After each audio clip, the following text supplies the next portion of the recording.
No prizes for guessing who this is. It is, of course, Angel Eyes, who's taking advantage and eating the fresh grass outside his field that he's about to go back in. He's about to go back in with the boys. There's Obi-Wan and Nero rubbing on the fence. He's probably a little bit itchy, as they all are, because they're just starting to lose some coat.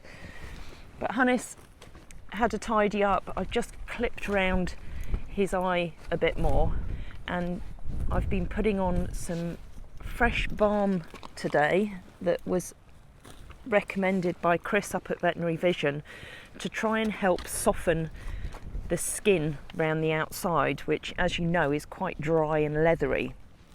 And one of the reasons we need to do this is because he's going to be going up to see Chris again at the beginning of February, so that we can discuss what the next step is. If you watch Hannes's eye, you'll see that he can't blink it completely. So that's about as closed as it can get. So when he gets debris in there, it's very difficult for him to clear it out. A lot of the time he's worn his mask. He will still wear it at times, but wouldn't it be nice if we can get him to the point where he can actually blink his eye himself? We wanted to leave him to recover fully from the last surgery that he had, to remove the one that was growing underneath here. And he's definitely recovered well. And because he's very happy and bright in himself, I don't think that it's a problem for him to go through another procedure.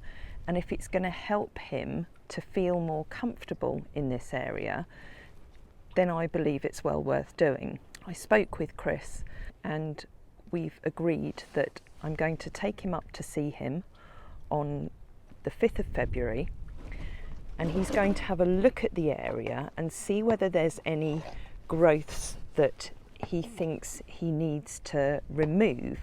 Now, I'll talk to him about these two little lumps that have grown a little bit bigger, but he has all the right microscopic equipment to take a closer look. And what we originally discussed, actually doing a little bit of effectively plastic surgery to just close this lower part of his eye.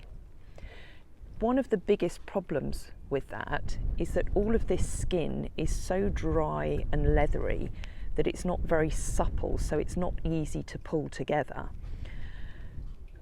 And he couldn't do that on the last round of surgery because he had to put so many stitches in this area here. We've been putting aloe cream on and udder cream to keep all of this as soft as possible. At Chris's recommendation, some of this heel balm, which is very good for softening the skin, so that hopefully by the time we go up there, this area will be a lot more supple and Chris can work with it a little bit better.